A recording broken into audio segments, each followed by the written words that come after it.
Hey everyone, I'm Meher, one of the co-founders of Chorus One, and today joining me on the Chorus podcast is Derek from Blockless.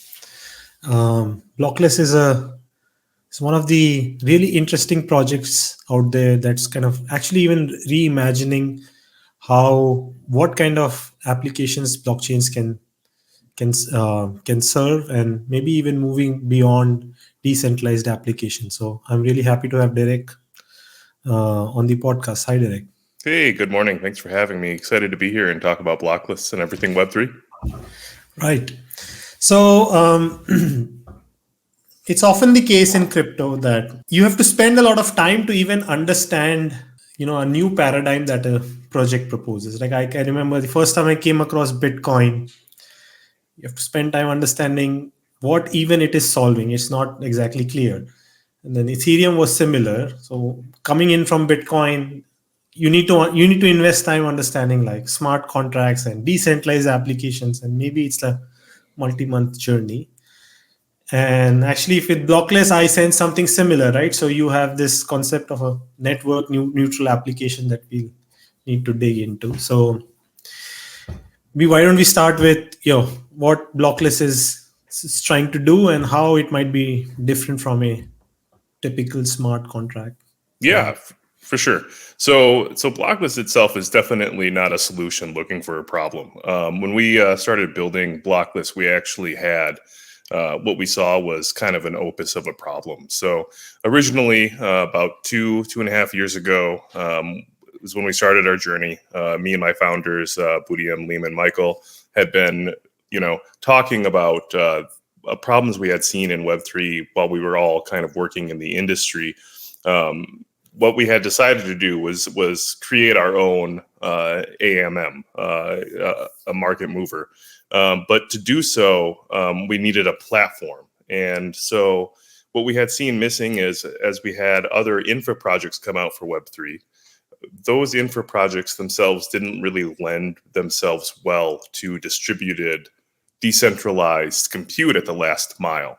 We saw that the blockchain had solved that really for the stated layer and kind of what you can think of as the back end using smart contracts. And we had seen sort of a solution for the front end, Arweave, IPFS, Binance Greenfield, where you could store client end applications that would then, be considered distributed.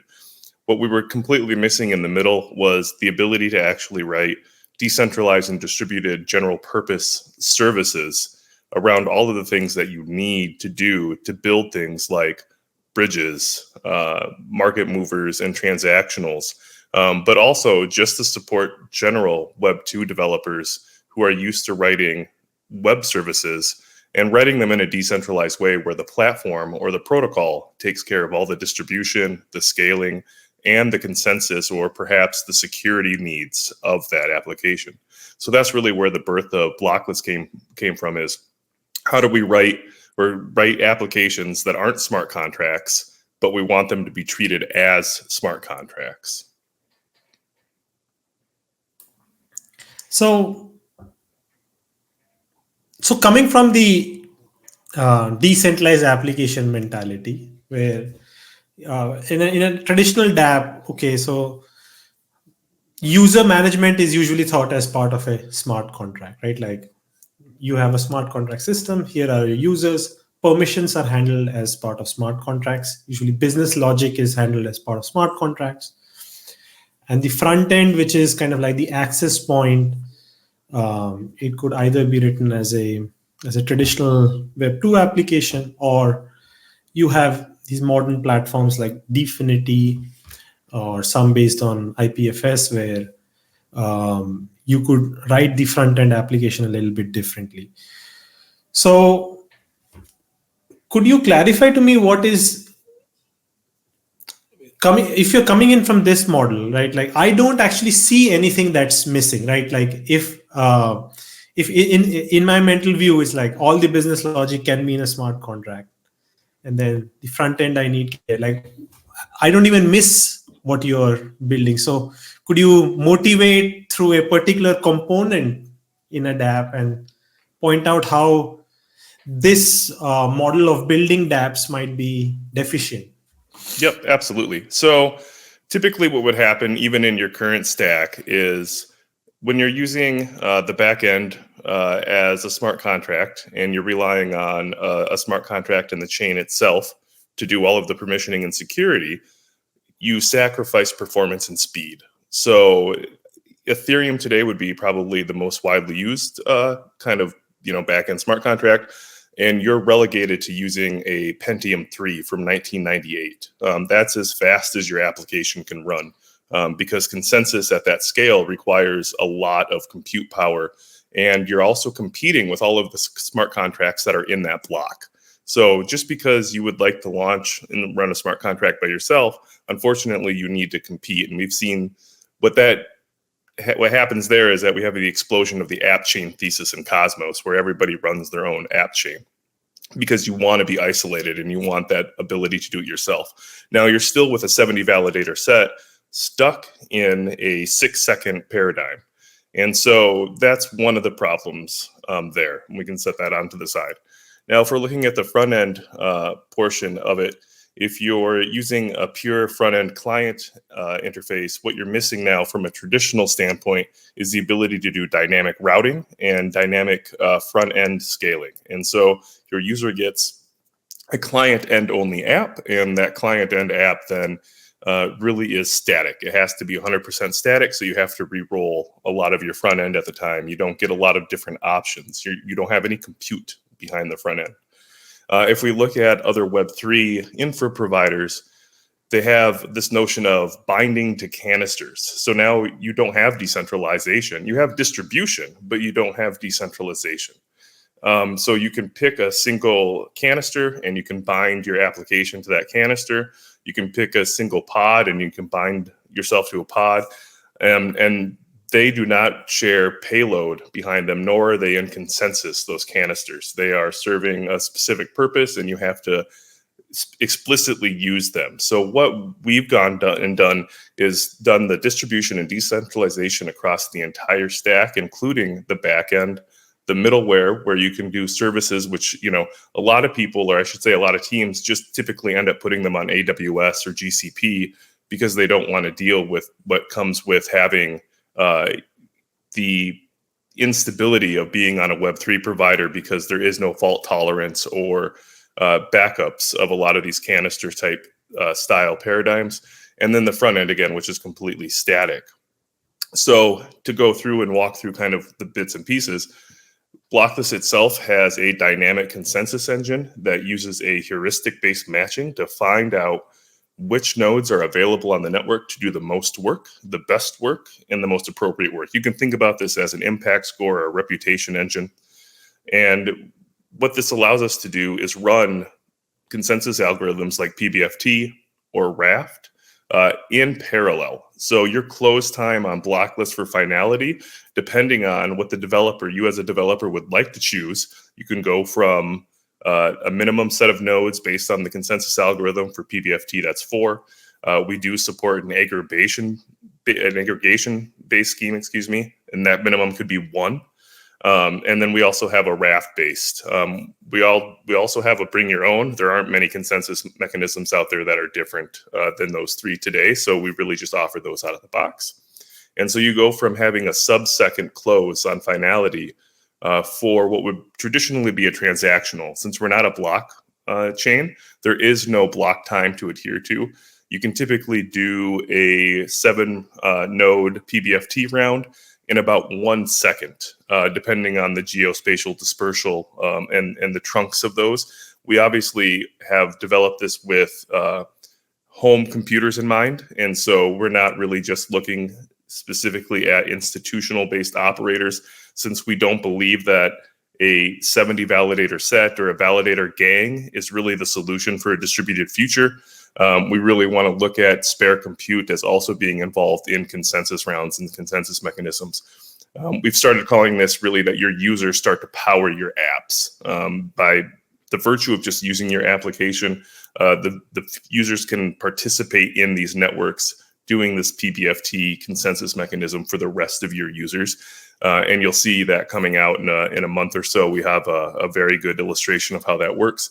And then for the front end, because we're dynamic, and this execution can take place in multiple places, you can start to do things that you've traditionally done with Web 2 apps. The easiest way is just modifying the user interface based on the user's location, but doing it at the server level and not doing it in the front end level.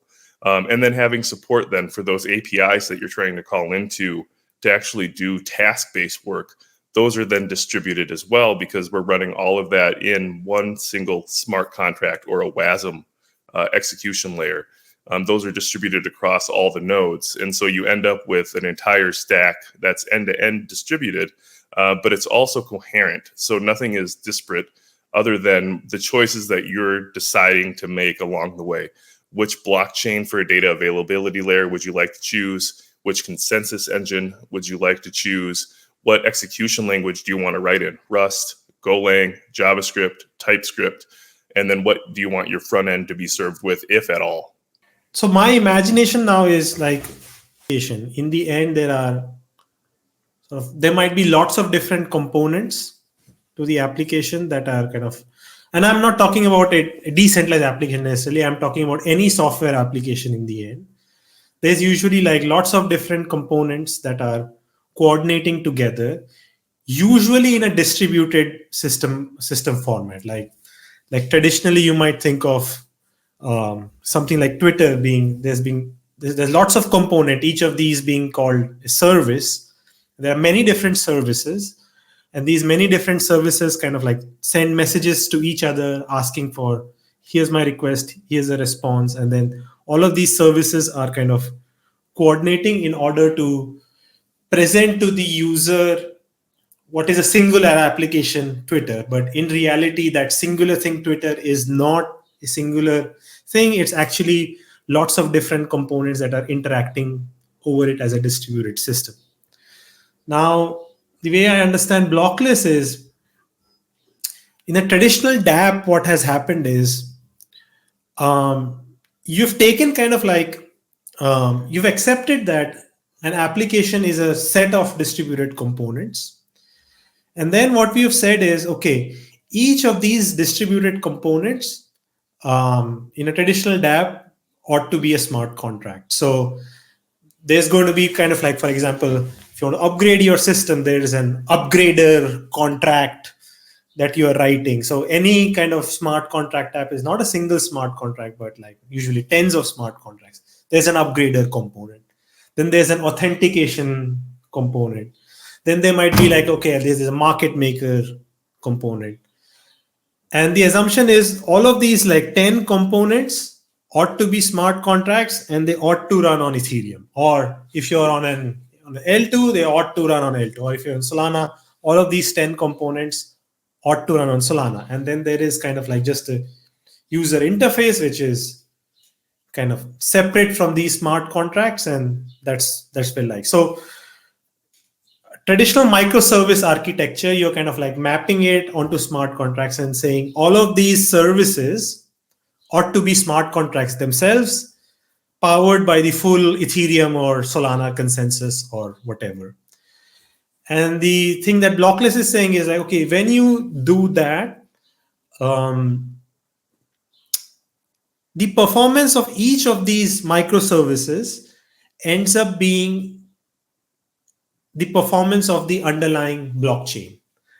Now, for some services, that's fine. Probably if you have the Uniswap XY equals K market maker, maybe that component does benefit from the full power of Ethereum consensus. But then there can be some other service that might benefit from being extremely lightweight, maybe even on a centralized server, or maybe on a consensus process of like 5 validators. Like what could be an example here? Well, maybe it's a financial application and you need to do KYC, and to need to do KYC, ultimately, you're getting a bunch of passports and ID documents, and some process must run and say, are these ID documents genuine? You could put that kind of service on Ethereum, but probably you don't need Ethereum for that, or Ethereum would not be well suited for that. You might needed to be more performant. And so in Blockless, what you're really trying to say is you can have multiple microservices like a traditional application, but each of these microservices, you could deploy them with their own execution models. And meaning they could be centralized, only one server executing it. It could be 5 servers or 7 servers executing it. It could be 25 servers executing it, or it could be the whole Ethereum consensus. But that's the essential freedom that you're trying to provide the developer. Yeah, that's really kind of where the network neutral application moniker came from. Is what network makes the most sense for you to have those components on, and which ones don't at all. Like you said, some of them could be simple services that are doing task-based checks, and those might require a lot more compute power to kind of come to finality with. Could be like AI inference as an example. That's nearly impossible to do on chain with the amount of processing power that it takes. But it could be something that's high throughput as well. So doing arbitraging as an example, and you want to do that in a secure distributed way. You can use Blockless as both in a consensus mechanism, but also as a high compute mechanism, and do throughput that's unparalleled in a blockchain, because we also do this consensus. The nodes don't operate on a single consensus round; they operate on multiple at the same time. So each node is participating in a different consensus scheme in parallel, doing PBFT, maybe doing Raft, maybe doing aggregation, and then executing up to the limits, the theoretical limits of the hardware.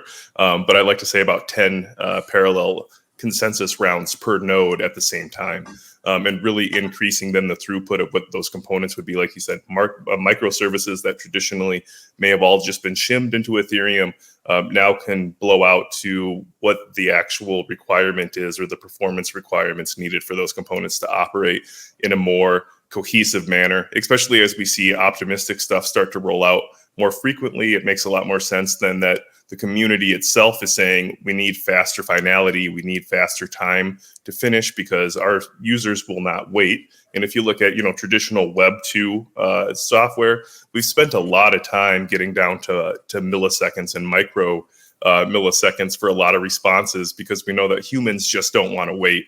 Humans don't want to send a transaction and then wait for a 20-minute confirmation that the transaction is good to go. So really filling in, like you mentioned, the modularity of what your service needs to do and where it fits best. And then putting rails around that for developer experience. Again, offering more than just one language to kind of take care of this, but allowing the developer to choose the ergonomics for themselves so that they're more proficient and also knowledgeable about what they're trying to build. Ramp up time can be ridiculous in some of these areas because it's a brand new language, it's a brand new mental model, but trying to kind of really shim that down so that we can make it more approachable to get into Web3.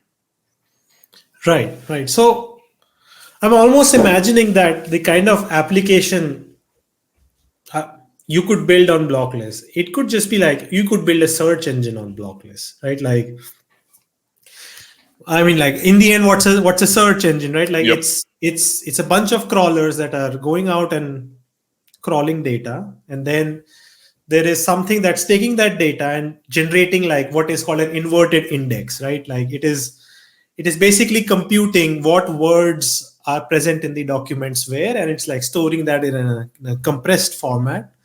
And then there is kind of like a search engine processor of some kind. It's like when the user query comes in, they look at that index, that compressed knowledge of where words exist, and they go and find those documents, and then they present those results. And presumably in like the ultimate vision for Blockless could be that each of these components, right, like the inverted index, the indexer, the crawler, the part of the software that's kind of resolving a search engine request, they are essentially like sort of different Blockless apps powered by different consensus sets if need may be.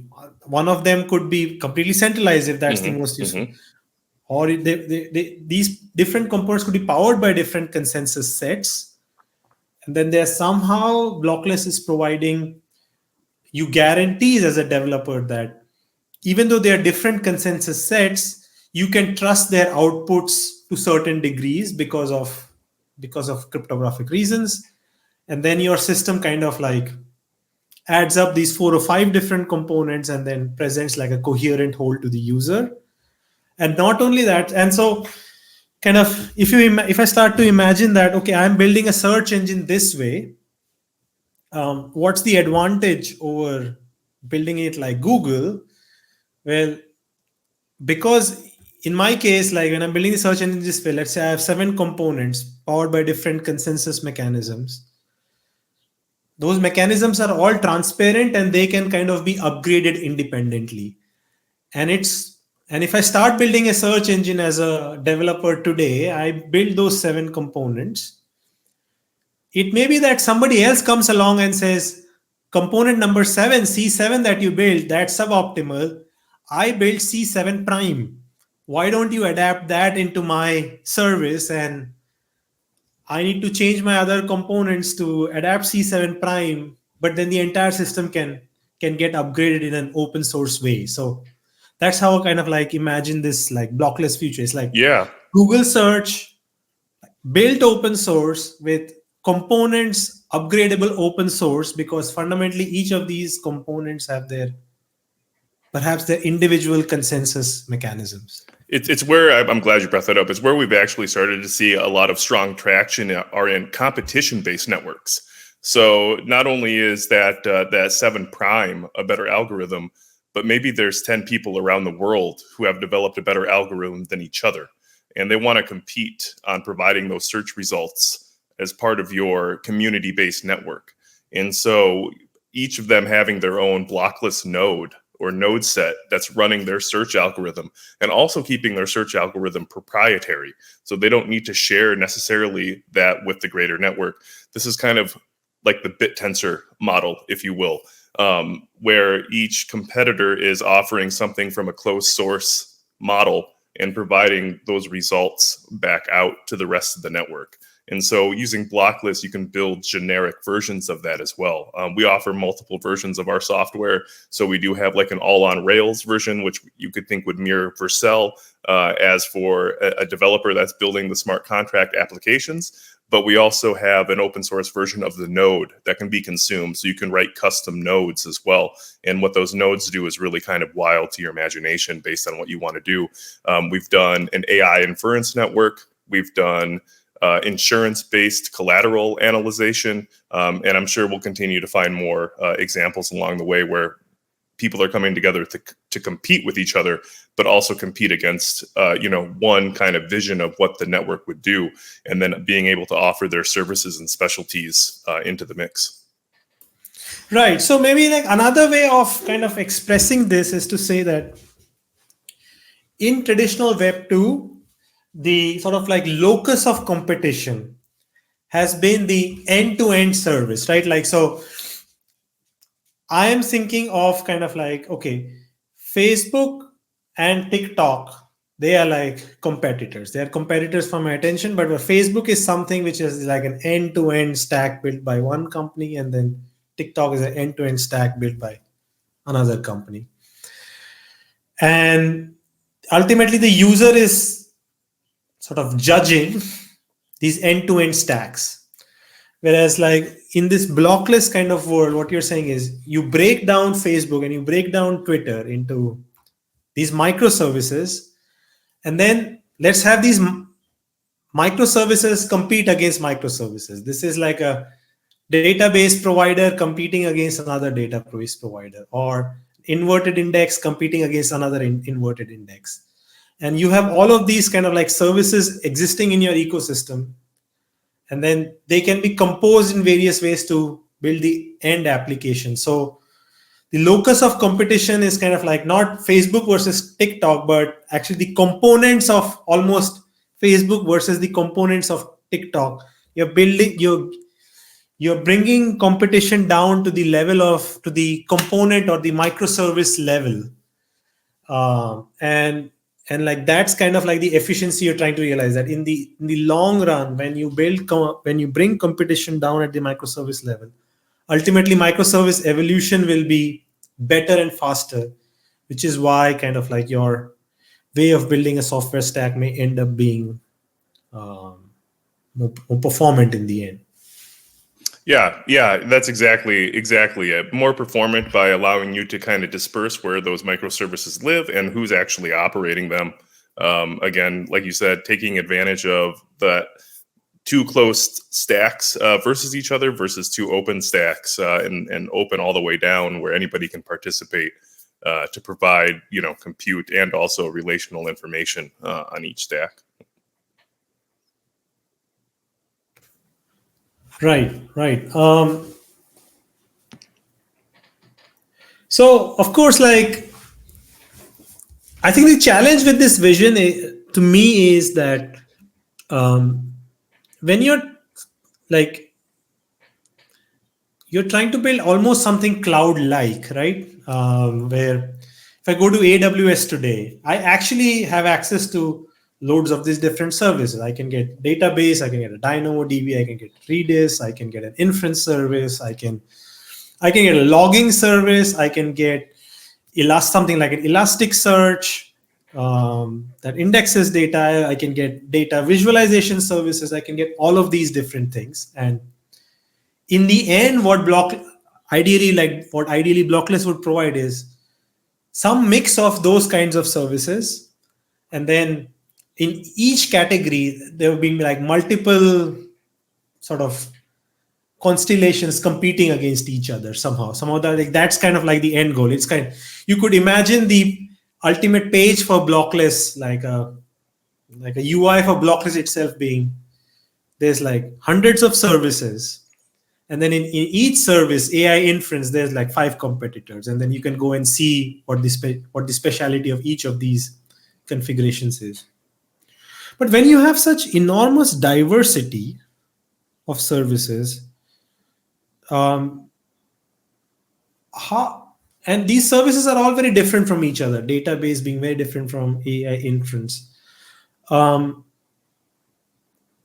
you even have a single way of assuring integrity against such very diverse services? Like I don't debate with anyone if they say they can make AI inference really secure by using some specialized verification technology, proving it to the blockchain, etc. Or if somebody says they can do it for databases, sure, must be possible after loads of research. But when Blockless comes and says, we're going to do it across lots of different services, and you're going to have some form of integrity, that's my challenge starts to be, how can any mechanism of integrity generalized so well across such a wide range? Yeah, for sure. It's an audacious goal. That's absolutely correct. So, in the first place, like being open and modular does not mean being void of opinion. So, one thing that we want to be, sensitive to is that we don't want to increase the burden of entry to building dApps. We don't want to have developers come, choose Blockless, and then be like, whoa, you have way too many options. I have no idea. Like one of the beauties of AWS is there's only one way to do something. They do offer some small variations, but really you get SNS and that's what you get. While that's perfect for somebody who needs the opinion, and we've built in some opinion into the Rails, where we really kind of feel that we shine is by allowing this security model to actually creep into other things. And we've done this by supporting various different validation and verification schemes, such as ZK, TEE, built-in dynamic consensus, and we'll continue to blow that out based on what the use case that makes sense. We also integrate with the actual chains themselves. So we've integrated with Ethereum and Cosmos generic at the node level. So we don't just leave messages that are unverifiable being sent in between the software, but we actually just support whatever the network is that is running. And that sounds a lot bigger than it really is, because there are not many protocols, schemes at all. A lot of things are based on EVM and they all use the same EVM language. A lot of things are based on Cosmos, and they all use the same Cosmos language. And the benefit that these networks are getting by being somewhat generic between their procedure calls and their P2P interfaces is that eventually they will become a network of networks and integrate. And we see this with IBC today, where Cosmos and the group that's working behind the Cosmos SDK is looking at having generic interchain communication where there is no longer someone in the middle. Today is called a relayer, removing that operator, allowing Cosmos nodes to speak directly to cross nodes themselves. And we just continue to see that that's going to be the path that the industry is going to take. And so if we continue to kind of segment ourselves and say we only choose one, we feel it's kind of a disservice to the growth. We would like to power, Cosmos Hub, Osmosis, Akash, have all of those three networks be able to talk to each other, and eventually they will. So we want to be there with you as well.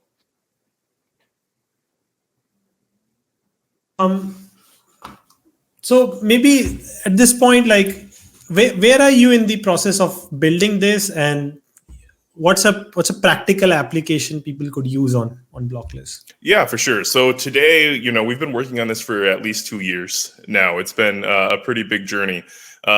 Today, we have an entire functioning system where we have a self-hosted version where you can come and deploy. We have beautiful front-end UI that looks like a function as a service deployer.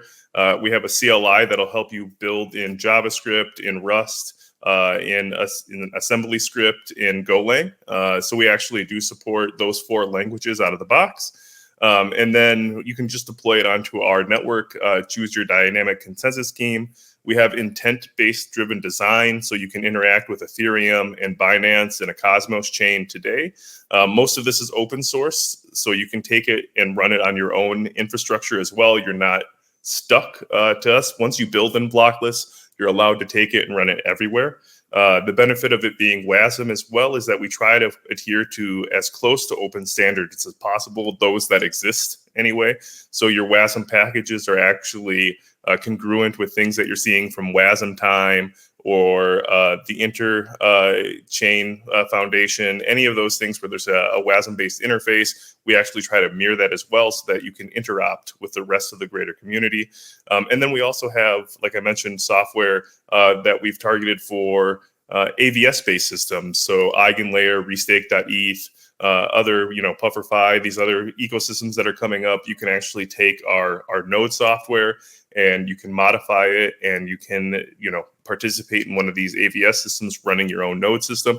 You could just run consensus-based dynamic node consensus on your own hardware. So maybe you have a problem with some kind of distributed compute and you want to use an existing solution. You could take Blockless as well and use the parts that matter the most. Take what you like, leave what you don't, is really kind of our modular thesis altogether. But we are at this stage close to general availability. We'll be launching our own mainnet in the coming months, but we're completely open to a test net right now where you could deploy your applications, you can execute them, and you can build pretty much any application today. So we've done a bunch of POC software ourselves. We're obviously a small team, but we're starting to build actual, more Web 2 based software that we're seeing over to Web 3 so that we can showcase that you can build classic software in a distributed, decentralized way, as well as Web 3 based software too. So we have oracles, we have video games, we have blogging software, just to name a couple different items that you could build on Blockless that we have built today and we can showcase as well. So when you say mainnet, what mainnet essentially is that it's a collection of physical computational resources that are brought in by various vendors, and they may be like Chorus One. And you have lots of these nodes with various computational resources brought in. And your mainnet, I imagine that as something that's basically cataloging what resources it has. And then it receives a request from some developer, hey, I am needing a database, and that requires these kinds of resources. And your network will intelligently find those resources that correspond to that problem statement and spin that microservice up based on some input from the developer, but some choices made by the network itself. Is that Yeah, right? absolutely. So today in our test net, what we've really been focused on is not the institutional or the big players like Chorus One that have a lot of processing power. We run one or two boxes in in a centralized data center today, like GCP, AWS, Equinix. But what we've really kind of done is repurposed current Web3 infrastructure, Akash, StackOS, run on Flux as an example, anywhere where we can actually deploy a generic Docker container today. You'll probably find one of our images floating around running workers, because we found that it was really important to us to make sure that we were testing our distribution mechanics and our resource monitoring on user-based, retail-based hardware. And one of our next plays is we're joining the web-based node network as well. So your web browser, when open on a application or a DApp, could very well be powering the node network as well. We really want to make sure that the availability of compute is stable using all retail computers. One of the things that's happening now in the world, and it's not for the West, it's kind of not the story, because they've had very powerful compute for the last decade or 2 decades. But the East it has more people than the West as one, but a lot of people joining the internet ecosystem now as electricity starts to find its way to more rural areas, as internet starts to find its way to more rural areas. And we'll only continue to see the availability of compute grow. And we want to continue to empower users that may be in locations that are disenfranchised and not supported by Western banking, just like DeFi has helped explode trade and commerce. We want to do the same thing for developers. So really ensuring that our software, runs on all types of disparate hardware, from Raspberry Pis to the home computer to in the browser, was really important for us. We feel like we've finally just about gotten there, and now we're ready to go to support a backbone of really large institutional node runners to start to spider out what we can actually support for the home users as well. So if a user's computer comes and claims that I have disk capacity of this much, I have this much RAM available and this type of CPU available, it claims something to the network, and it's just a claim. How can you verify it? So we don't really worry about verification up front. I'm not a big believer in benchmarking because I think that's a waste of resources, and you're actually destroying allocation when you benchmark. But instead of doing that, we've actually developed a novel ranking and reputation engine that are based on real life mechanics today. A couple names I'll throw out are Elo Arpad, who's responsible for chess ranking mechanics. You actually see these in play today. If you've played Fortnite or you've played Call of Duty online, they're actually using the Elo Arpad ranking mechanism to put player versus player. And then we've also introduced another one that I can speak about, called pull rank position. And you see this in races today. So when things are on a circuit, doing a race, either that's F1 racing or NASCAR racing or rally style racing, they're all ranked by a specific pole position. That allows much finer granularity between positioning from 0% to 100% about who's functioning the best. One of the keys is that we don't want to look at spare compute as being bad.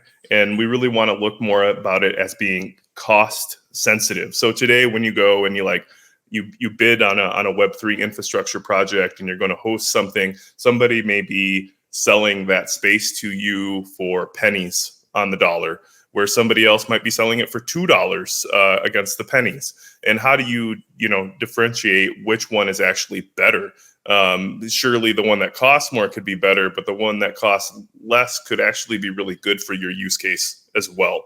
And so our algorithm is looking to keep the reputation of these nodes around about how they perform in total, what their response times were, what kind of payloads they executed, and how those stacked up against other nodes in the network, so that we can start to help not only the developer fill their application into congruent compute that matters, But also one of the problems that we see is that operators compete with each other to actually get people hosting. They sell services, but they don't necessarily have a good way to fill those services.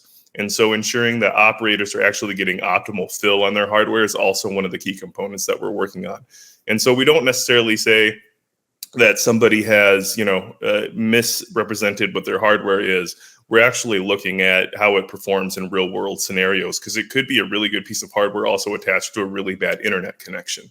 And then on top of that, we've also introduced a third-party attribution-based system. So we do envision at some point that there could be a standards body or an audit body that is coming in, and you want to ensure that somebody's HIPAA compliant or is compliant with UK laws. Laws in countries like Turkey is the hardware actually physically located within the borders of the country, as an example, and then being able to verify that for the reputation and compute engine. So we actually use that also within our distribution and selection. And so we're offering a few different ways to just ensure that the hardware meets what the advertised claims are, and then ensuring then that we are selecting that set of nodes for the most congruent based work based on what the developer wants. Again, we leave it up to the developer to choose. If they want to pay a premium, then we'll find only premium hardware. If they don't, then we'll try to find less premium hardware. But we do envision that if we had a ceiling at some point, we could have AAA today. But then what happens when you get Quint A, and then it keeps going up and up and up. And so we really want to make sure that our algorithm is able to grow with the network as we see more compute come online. And again, not the mental overhead for the developer to kind of say, whoa, I just don't know exactly who I should choose. Leave it to us. We'll figure that out. You just let us know what you need. That's cool. So like this kind of reputation systems for computational resource providers is kind of like one of the key like services that the blockless network itself provides, right? Like, so one could imagine the blockless network ultimately being like, it's the sum total of all of these computational service providers.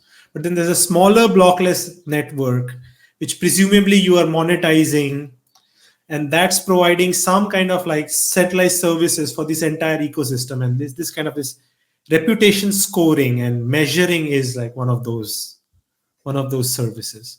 Yeah, absolutely. We as much as I love open source software and open source protocols, a lot of Web3 companies may die on the hill of not monetizing what they're building. And so we do want to make sure that there's always like a special sauce or a special factor to Blockless where we can provide services and we can provide a niche that isn't being filled in other ways, but doing that in a way that Blockless itself can self-sustain going forward as well. Right. So that's one side, right? Like that's the provider side. Like, so you're basically spinning up some resource, you're claiming it to the network. You might be measured against other people's providing similar services, and that kind of ranking is published, or you might be measured by some kind of closed source service providers that have the job of measuring computational infrastructure. Mm-hmm. And then so you join the network, and now your node's going to like receive requests, and you have to fulfill those requests, and you'll be measured for it. So that's one side of the network. Then the other side of the network is like some kind of software developer that's in the end like writing some kind of function or some kind of binary. And then like this, I imagine this developer as, first of all, one of their constraint is that their software should like compile down to WASM, which is WebAssembly, which is this one standard of intermediate kind of bytecode between the binary, which is finally being executed, and the programming language. And that kind of intermediate representation is such that many programming languages can sort of compile down into WASM. So I imagine that the software developer can write their program. They have some constraints that is imposed by the fact that their program needs to compile down to WASM binary, but that's pretty general. And then this software developer also needs to, in the end, pick where it wants that program to be run, like what mix of nodes should be running their program. Is that kind of like right? Yeah, absolutely. They can choose either by resource requests or requirements. The traditional ones that we're used to: how much CPU, how much RAM, how much memory storage you need. But then they can also choose attributes that are defined on the node too. Does it have a secure enclave? Is it GPU enabled? Does it have any closed models that I could run if I'm doing like inference, as an example? So the developer can use basically a pretty free form. We've developed it that you don't need to use any GUI tools, or you don't need to have access to any services that Blockless runs. We have a execution-based schema that can just be broadcast into the network. But then also Blockless itself has, like I mentioned, a really beautiful console dashboard for developers to come, and we'll continue to do discovery within that dashboard and helping you actually deploy and define what you actually want to execute on. We've also, as you mentioned, WASM is probably where the keeper of the applications is at, and maybe where the line of demarcation is on what I can run. And so we've really started putting a lot of effort into doing non-WASM based languages. So as I mentioned before, you can do any of your C or your Rust or your Go or your assembly script, but we also support JavaScript via running a JavaScript VM in WASM. We've started to work on running Lua and any interpreted language inside WASM. We've actually written an entire x86 emulator that runs a very small version of Arch Linux, and that boots up inside of an entire WASM container. Boots up pretty quick depending on your hardware, but on consumer-based hardware, say a Mac M1, which is now three or four generations behind, you can boot up an Arch Linux version in WASM in about a second and a half. So it's actually fairly performant then to actually run any highly interpreted language and take advantage of all the POSIX environment that you've written. So you don't need to rewrite your .NET Core application. It could run on Blockless as well. Cool. So those are the two sides. One is kind of like the infra provider side, and one is the software developer side. And there's a user side, but your vision for the user side would be that the user will not even notice that some of these microservices they're using.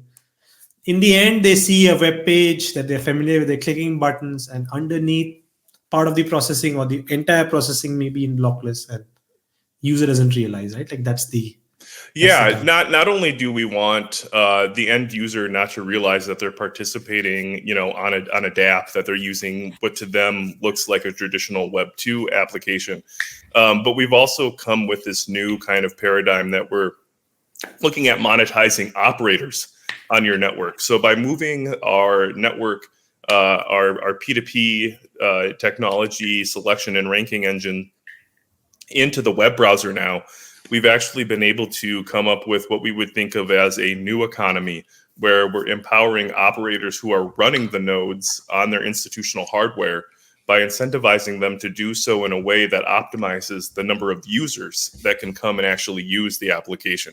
So you could think about this as if friends.tech, as an example, would monetize and encourage operators of friends.tech nodes by increasing the number of users that they could bring to their nodes. And so the users that are on the end looking at the website, browsing, talking to their friends are actually, through the virtue of using the application, powering the other consensus mechanisms, because their web browser is able to connect as a node into the network. It's able to actually use and execute requests because we're using WASM. So almost anything that we can do on hardware, we can do in the web browser. Obviously, there are some limitations because of security concerns that happen in the browser. But that user is able to actually start to power the application and power tangential requests coming from other users of the application. So we really see that this is now another way for operators who are traditionally just running validation nodes and getting a small amount of transactionals. They're able to actually start to now monetize their own audiences advertising better services, advertising better portals, advertising better support for the end users, and growing your own and engaging your own community that's also participating in a wider network really kind of helps elevate what operators were doing previously, because now they're incentivized to actually engage in the community and not just run a single node. Today, only a few operators will even open an RPC node to let users, get access to the network, because there's no incentivized structure in actually being the person who receives transactions, because you don't really get any fees off of that. Instead, by making it so that you're incentivized to allow users to connect to your portal to actually use your nodes, we see that we'll be able to widen the economy of participation as well. Right. So now I'm kind of imagining that like this network has this center, which is kind of like probably a blockchain itself. Because ultimately, if you want to build an economy where users are providing computational resource and using an application, presumably that economy requires micropayments. And so I'm imagining a blockchain at the center, because payments will need to happen between providers and software developers. And then kind of like this, my imagination of this blockchain in the middle is it's doing like payments and micropayments and trust and reputation scoring. And it probably also has the responsibility of fixing shit when shit hits the fan. So fundamentally, when I think as a software developer, I might choose 7 providers to run my software, and there's a consensus algo. But now, if there's a Byzantine attack, who will fix that Byzantine attack? I'm presuming that's also a responsibility that's taken over by the central network. Yeah, absolutely. So we've run it without a network in our prior iterations. Again, we've been doing this for a few years now. So we originally started with choosing a blockchain, and then we decided that maybe a blockchain wasn't really good for our story, especially trying to do network neutral. So then we moved to not having that blockchain.